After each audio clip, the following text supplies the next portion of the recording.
Tony Jones will analyze Jazz's top options to draft at 10, give his preferences on the top prospects, and we'll debate a little bit on our favorite prospects. So find out who Tony would draft coming up next on Locked On Jazz.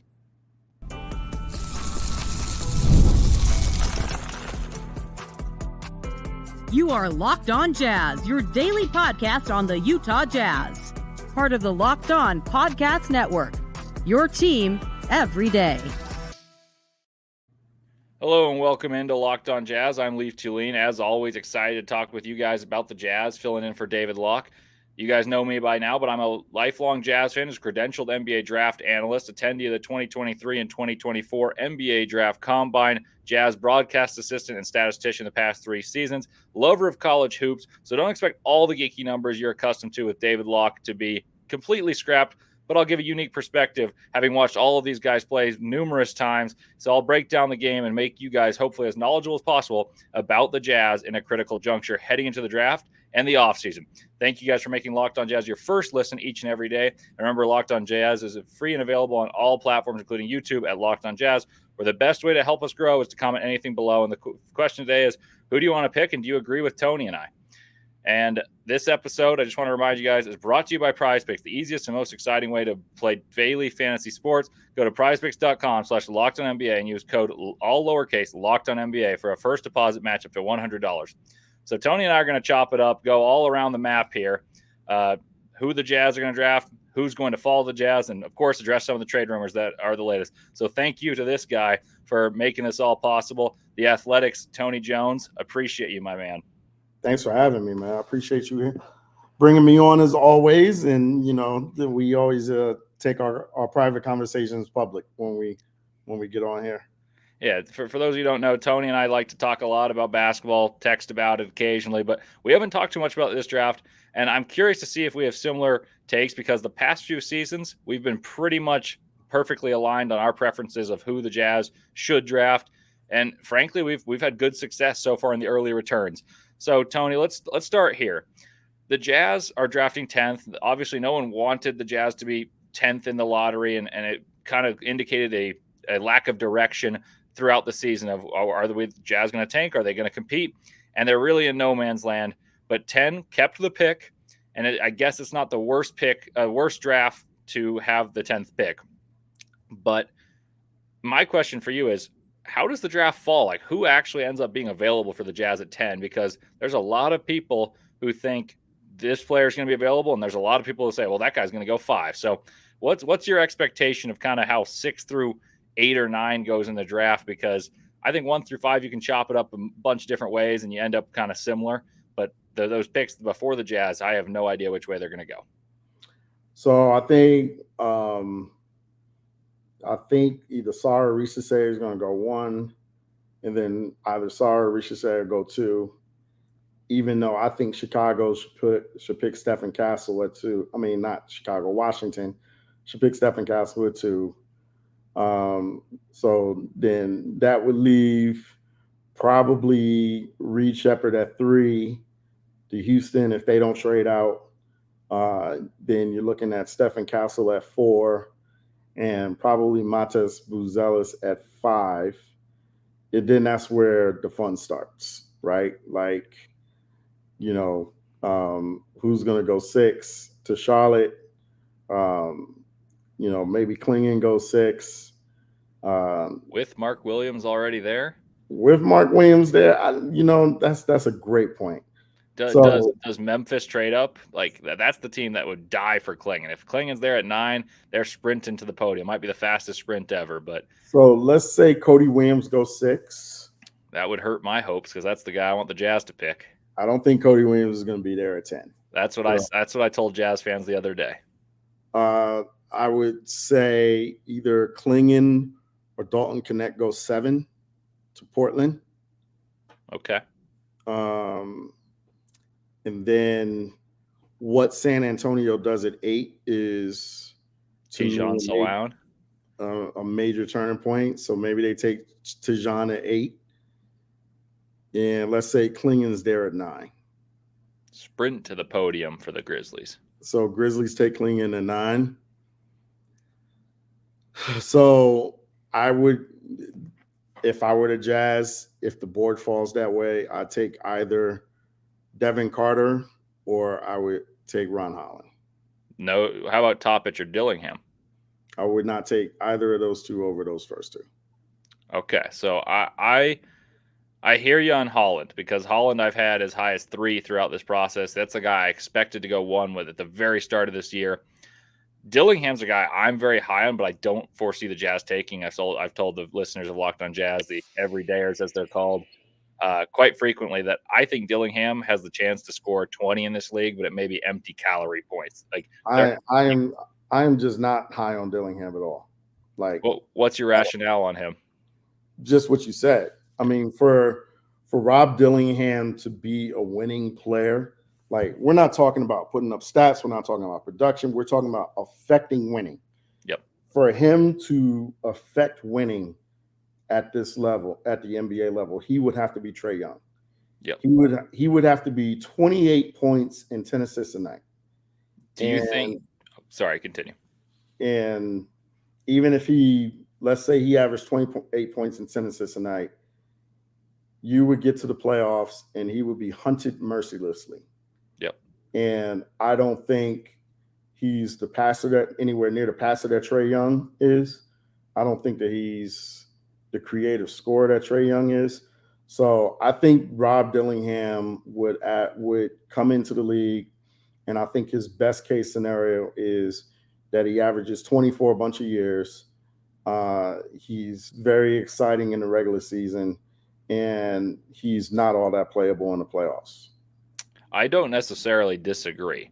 However, if you ask me who in this draft class is likely to become an all-star the soonest, there's a world where I would say it could be him just because of the sheer volume. Like, to me, he's got the game of like a watered-down Trae Young, able to create off pick and roll, just not quite as dynamic, not quite as skilled, and maybe the effectiveness of Darius Garland. Darius Garland in his first 5 years has been an all-star. I'm not saying that Darius Garland is a number 1 option, which is what you'd pick high in this draft.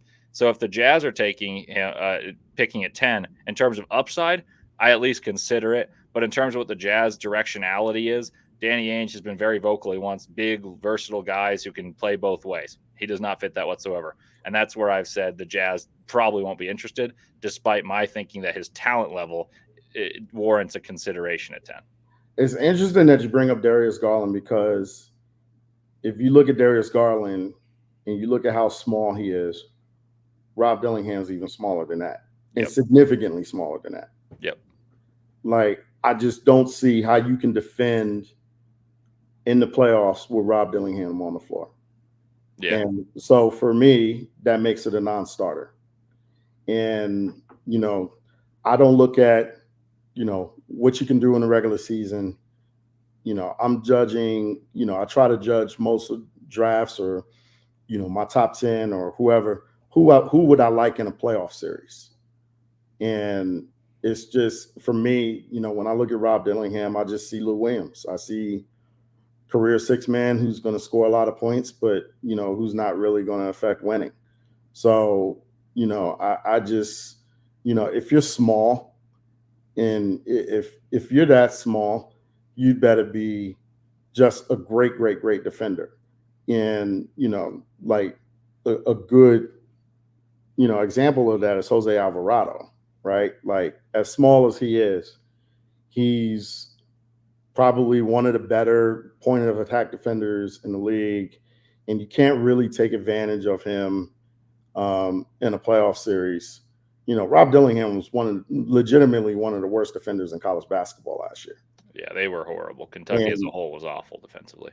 And, so it's almost not like he's small. It's just that he's the size that he is, and he hasn't defended. So this is, so for me, my first 2 guys would be, it would be either Holland or it would be Devin Carter. I think Devin Carter is somebody who's really, really tough. He's very dynamic on both ends of the floor. He's an offensive playmaker. He's a defensive playmaker. He's a little older. He's 22 years old. Really came into his own at Providence. You know, can play both guard spots.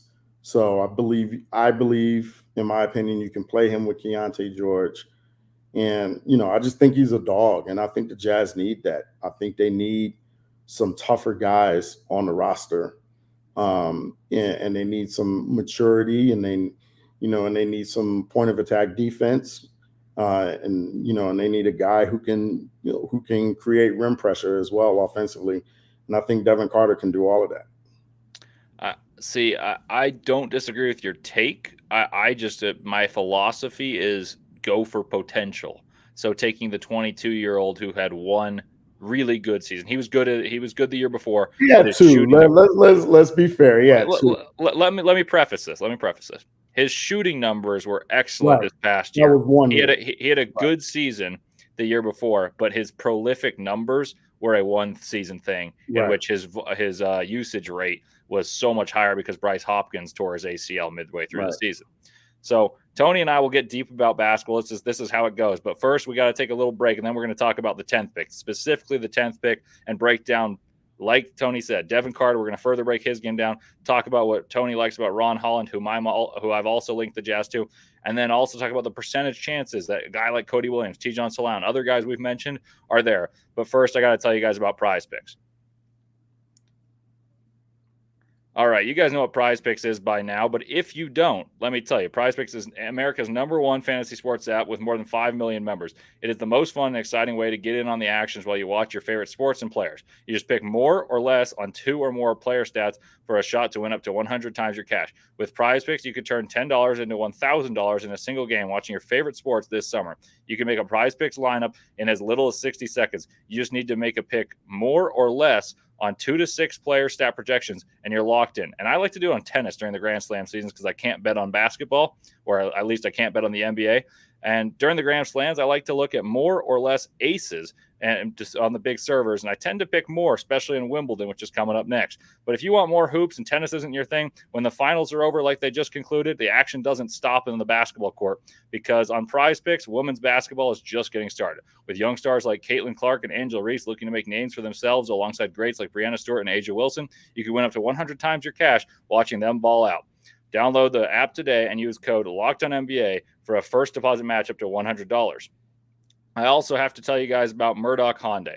Murdochs have been in Utah for over 80 years. Hyundai is the best car for your money. Safety features, bells, whistles, all in amazing cars for amazing prices. The SUV lineup from the Kona to the Tucson, which I've actually been driving the Tucson because I haven't had my car the last few weeks, and it's been wonderful. It alerts everyone that's backing up with bells and whistles, quite literally. When you turn on the blinker, it lets you know if there's a car nearby. They also have the Ioniq 5 electric that was named the Motor Trend SUV of the Year by Motor Trend. The new Ioniq 6 is even better. It looks like a Porsche. It's electric and won World Car of the Year. And there's 3 locations in Utah: Linden, Murray, and Logan. And I can personally tell you how wonderful the people are in Murray. And one of the guys there even said, "Hey, you're Lee from Locked On Jazz," which appalled me that he knew who I was. So shout out to you, the guy at Murray, Murdoch and Murray. But you guys are awesome. And make sure to look into getting yourself a Murdoch Hyundai. Welcome back to Locked On Jazz. I got one last question for you guys. Have you guys been watching Fox Sports or ESPN on your TV all day and you have to turn on the volume with all that shouting? Make the switch to Locked On Sports today, a free 24/7 sports streaming channel program for you every day to bring you the biggest stories without all the streaming. Locked On Sports Today has can't-miss analysis, opinions, and news streaming 24/7 on YouTube or the free Amazon Fire TV channels app, part of the Locked On Podcast Network, your team every day. All righty, back here with Tony Jones of The Athletic, Jazz beat writer extraordinaire, and just lover of basketball in general. Tony, you were selling us on Devin Carter. Why? You can answer this either way. If you have a preference between he and Ron Holland, who you mentioned in the same breath. If you were to take Carter, why would you pick him over Holland if both there? And then the opposite. If you were to take Holland and Carter were there, why would you go the opposite? So I'm just kind of asking you to play devil's advocate with your own pick. And if you have a preference, just voice it, but if not, just give me both rationales as to why the Jazz would go either direction. I'll start with Carter. I would say that with Carter, I think on the same lines of Dalton Knecht, right? Like the Jazz have Keontae George, they have Bryce Sensabaugh, they have Taylor Hendricks, they have a multitude of young guys to where they can play at this level one night and at this level the next night. And Devin Carter and Dalton Knecht, I think that you're going to get a more consistent level from those guys, every night. And, I think that they're more mature. I think, you need some maturity in the locker room. And, you can get it from 22 or 23-year-olds as opposed to 18 and 19-year-olds. And, you can, and they're pieces. I don't think, Devin Carter is going to be a superstar. I don't think that Dalton Knecht's going to be a superstar, but I do think that they're pieces. And I think that they're guys that, if you can envision a championship level roster, they have a chance to be important pieces on that kind of roster. So, with Ron Holland, if you want to flip it, he's got a superstar or at least a star level ceiling, but he has his floor is really low as well. The thing I like about Ron Holland is I love that you will never have to tell him to play hard. You'll never have to coax him to play hard. He's going to play hard on both ends of the floor. I like that he's a defensive playmaker. The Jazz really need that.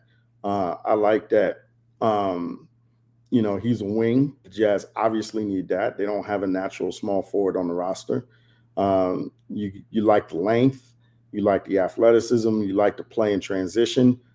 He plays above the box, which the Jazz need, because, I think, Lowry and, Taylor Hendricks are guys that play above the box. But he's another guy that plays above the box. And like you said, Danny Ainge, he likes guys that, he likes guys that offer length and athleticism. If you look at the Boston Celtics, you look at the Dallas Mavericks, those are the two teams that got to the finals, and you see what the constant through their lineups are: length, athleticism, guys that can get up and down the floor, guys that can get off the floor.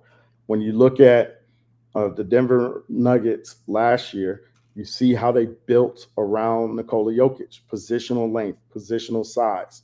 Ron Holland, he offers that. But on the flip side, Ron Holland has got to improve his basketball IQ. And, he shot 27% from three this year. So, those are things that you have to look at. He turned the ball over quite a bit with G League Unite. You have to look at that. So, part of me is like, okay, you have to give him grace, because at 18 years old, you're playing for G League Unite. What do you have to do, right? You have to try things. You have to push your games to uncomfortable limits. That means trying stuff off the dribble, which probably results in turnovers. That means taking shots that you normally have not taken to this point in your career, which leads to inefficiency. So I don't know that we can look at those numbers and, accurately tell the story of Ron Holland, or maybe we can look at those numbers and accurately tell the story of Ron Holland. The point is, you don't know as of yet. You have to get him into your building. You have to get him into workouts. You have to see how he shoots it, and you have to make a determination from there. Now, what I have heard is that Ron Holland hasn't particularly worked out well in the pre-draft circuit. So you have to take that into account as well. But when you look at that, and then you look at the positives, which is, he plays really hard, and playing hard is a skill. He does things, on both ends of the floor that, frankly, nobody else in the draft does. Those are skills. So I think that, he's a little bit more of a volatile prospect, but he's definitely a boom or bust prospect as well. Yeah, I ranked him top 4 in all-star potential when I did an episode about that. What do you think of this comparison? On the high end, he reminds me of a right-handed version of R.J. Barrett. On the low end, Josh Okogie. Is there any merit to that? And that's pretty volatile right there, because R.J. Barrett's not an all-star, but he has a skill set that's desirable. Like, any team would volunteer to sign R.J. Barrett in a heartbeat if they could. And Josh Okogie, on the other hand, scraps out minutes on just pure hustle and effort. And that's a risky proposition if you're the Jazz. I think Devin Carter, best case scenario is about Derek White for those of you who are less college basketball oriented, more NBA. And obviously comparisons aren't 1-to-1, but what do you think of those as kind of just archetypal comparisons? The funny thing with RJ, runs, he plays hard and relentless like RJ did at this point in his career. That was the first thing, when you saw RJ play in high school, that's the first thing that jumps off the page. Like, he's relentless. It's like he's breathing fire out there.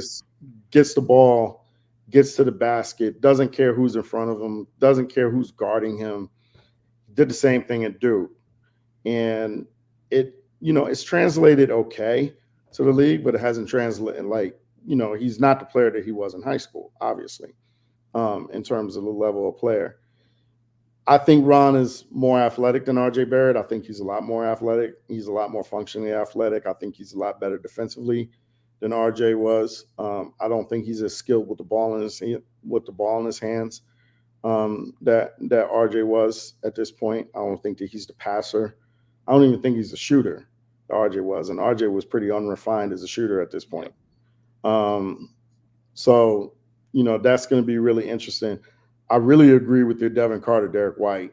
Like, when I look at Devin Carter, I think of Derek White. Like, I think that, if Devin Carter's on a championship team, I think that he's like the fourth best player, but like just a really, really, really important piece on both ends of the floor and a really great glue piece. So do you take the risk of getting a guy that's got more all-star potential, or do you take just a glue guy that you hope is as good as Derek White? That's the proposition. And then I guess final question to couple into this is, if something happens, someone leaps in the lottery or leaps into the top 10, like often happens, what are the probabilities that Cody Williams or Tidjane Salaun is available at 10? Because that's high on the Jazz's wish list a lot.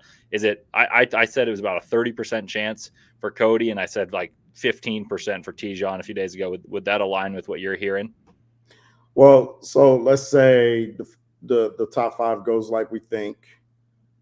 Does somebody fall in love with Rob Dillingham at 6, 7, 8, 9, or 10? I could see San Antonio take Dillingham at 8. Should they not take Castle at 4?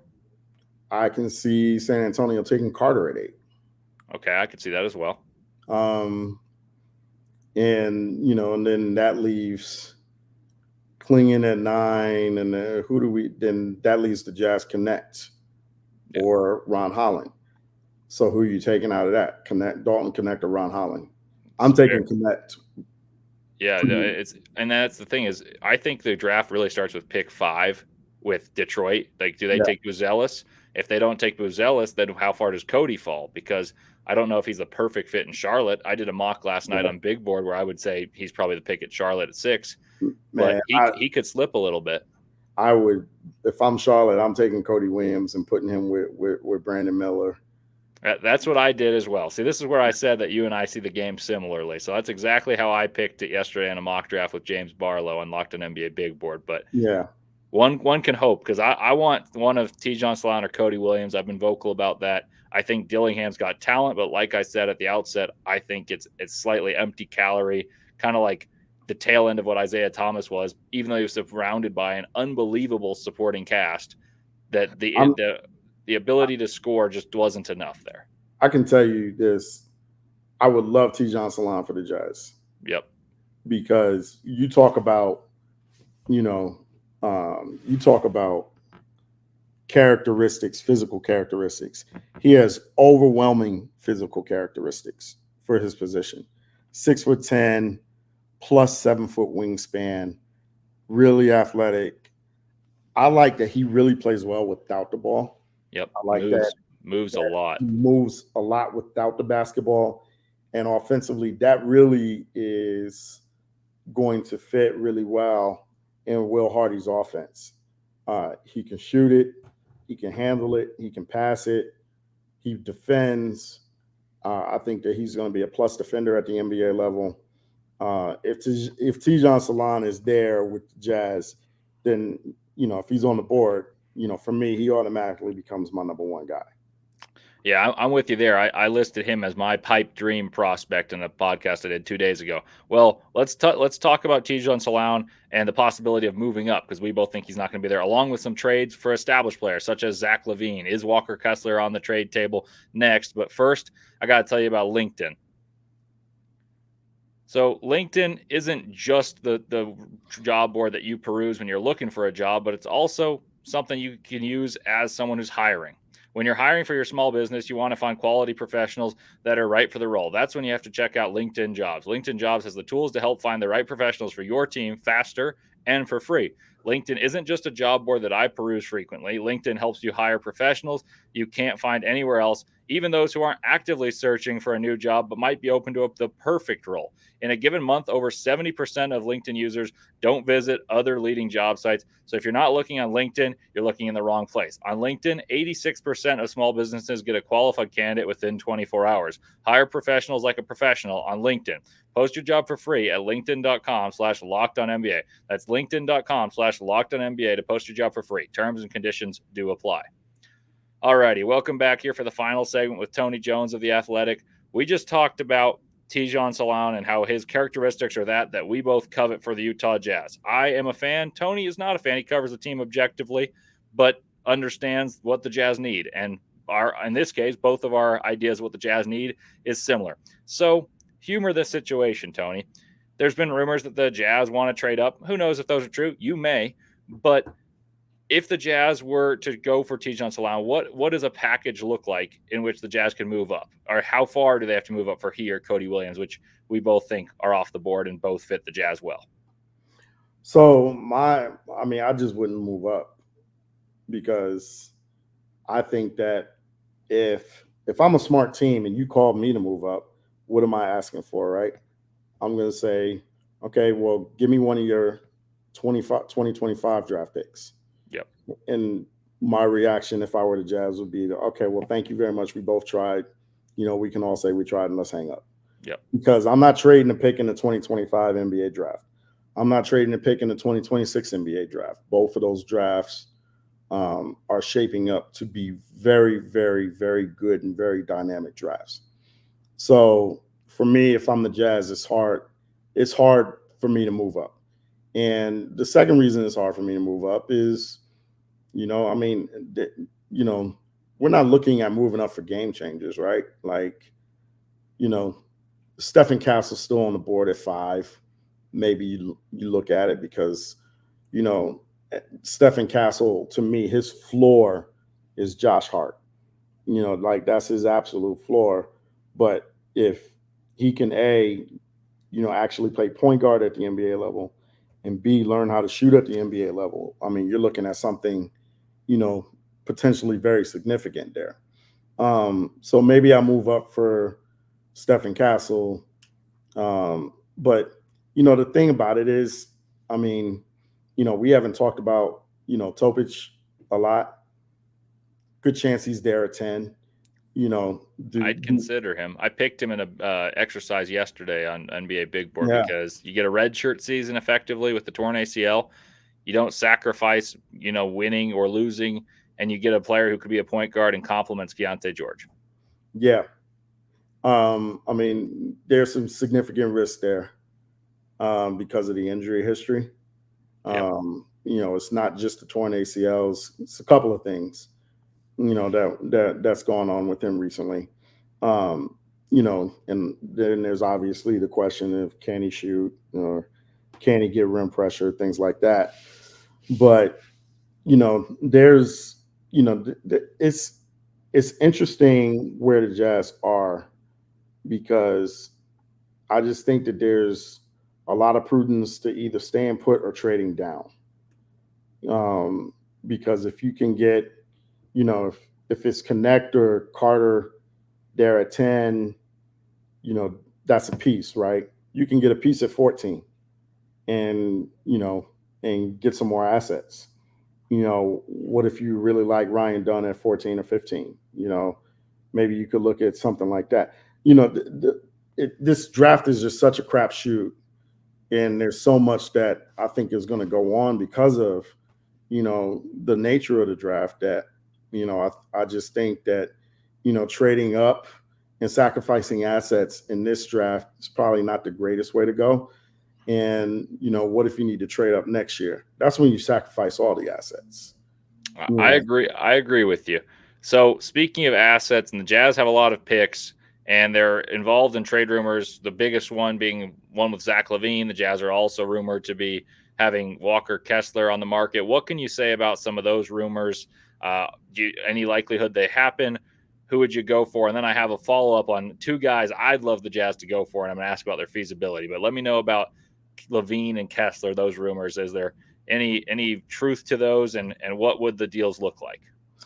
I don't get a sense that there's a lot of truth to Zach Lavine. The first thing that I would say is that the Jazz are popping up in a lot of rumors because they have cap space, right? Yep. Like, you have cap space, agents, other teams' executives, they're like, oh, well, the Jazz could be one of the teams that want Tobias Harris because they have $35 million in cap space, so they can pay Tobias Harris, or, something like that. So, you're going to see the Jazz in a lot of these, rumors and conversations, and you just have to decipher what's real and what's not. I don't think that Zach Lavine is real. I think that he's got one of the 3 or 4 worst contracts in the league. $45 million a year. That's a lot. And he's also has a $48 million player option at the end of that, which the paperwork should already be in to pick that player option up. Then you combine that with the lack of durability. You combine that with the fact that he's lost, I would say, a significant amount of athletic burst over the years. Yep. He's not the same high flyer that he was.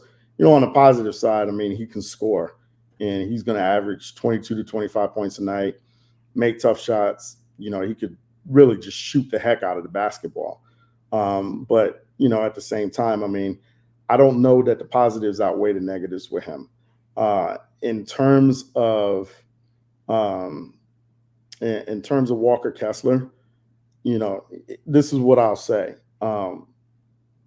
The only really plausibly untouchable guy is Lauri Markkanen.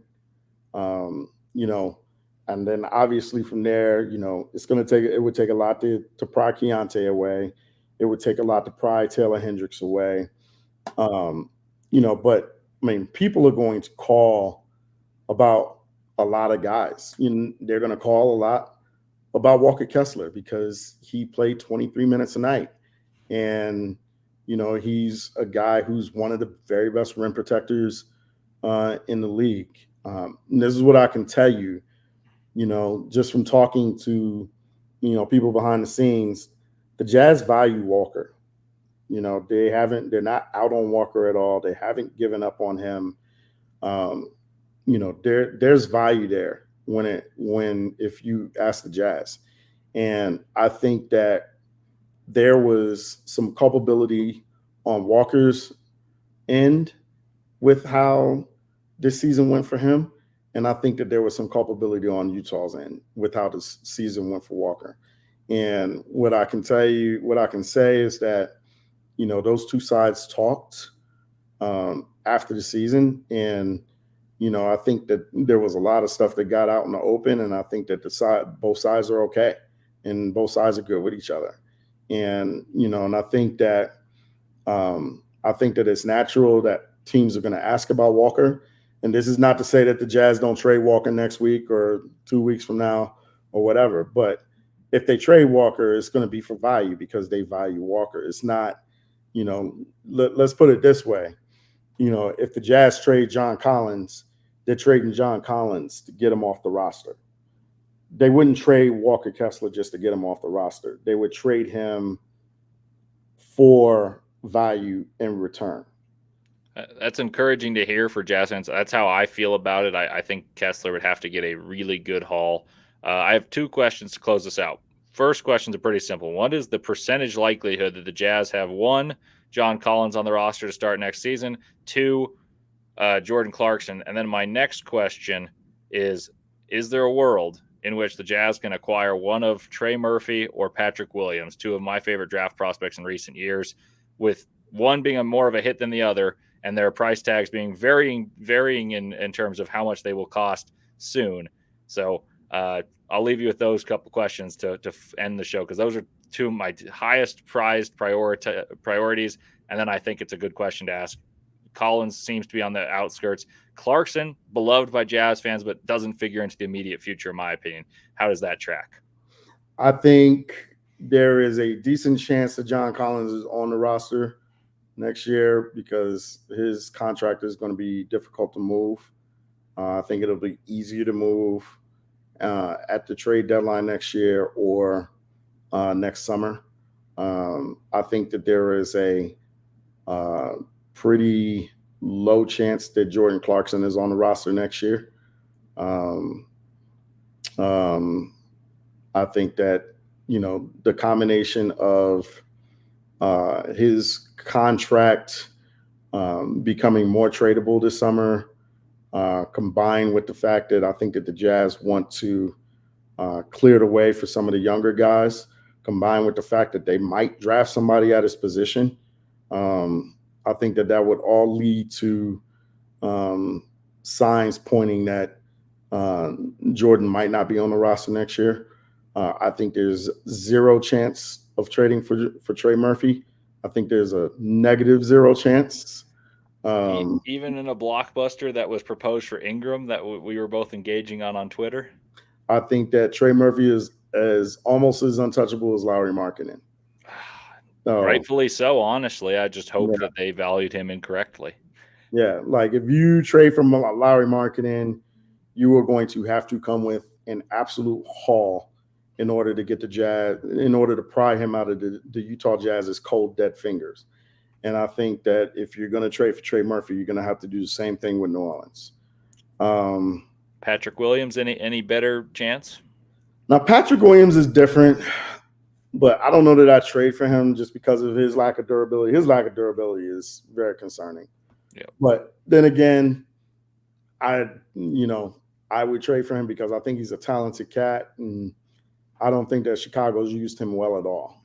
And I don't think they've developed him well at all. Like, you're supposed to be spamming on ball reps with Patrick Williams in his first 2 or 3 years. And, they've got him playing out of a corner because, the on-ball reps are being spammed by Zach Lavine and DeMar DeRozan. Yep. So, why draft him and put him in a corner for the last 4 years? You're preaching to the choir with me. Final question here. 29 and 32, do the Jazz take both? I would imagine it's unlikely. Yeah. All righty. Well, that'll do it with Tony. Well, I could talk to him for hours, but we're supposed to keep it within 35 minutes. We're over, but hopefully you guys love the content. I'm always appreciative when I talk to Tony, both on and off. Thank you guys very much. So David Locke's back next week. I might be on with him for a draft special. So if you're getting sick of me, you may have one more time to deal with me, or I'm always happy to talk to you guys, though. So thank you guys for making Locked On Jazz your first listen. With your next listen, check out Locked On NBA. Listen to a recap of the finals, talk about the trades that just transpired, and for the best coverage all around, you know where to find it. So I once more have to ask you guys, if you've heard about this, Locked On has launched the first ever national sports 24/7 streaming channel on YouTube, and now it's also available on Amazon Fire TV and the free Fire TV channels app. Locked On Sports Today is here for you 24/7, covering the top sports stories of the day with local experts of Locked On Plus, our national shows covering every single league. Find Locked On Sports Today, now available on the free Fire TV channels app. So that'll do it from Locked On Jazz. You guys know where to find it. Let us know what you think. Write it all in the comments. I'm going to respond to you guys. Text me on Twitter. Tony and I are going to talk ball, and I hope you guys enjoy this. And as always, I'm going to say, go Jazz.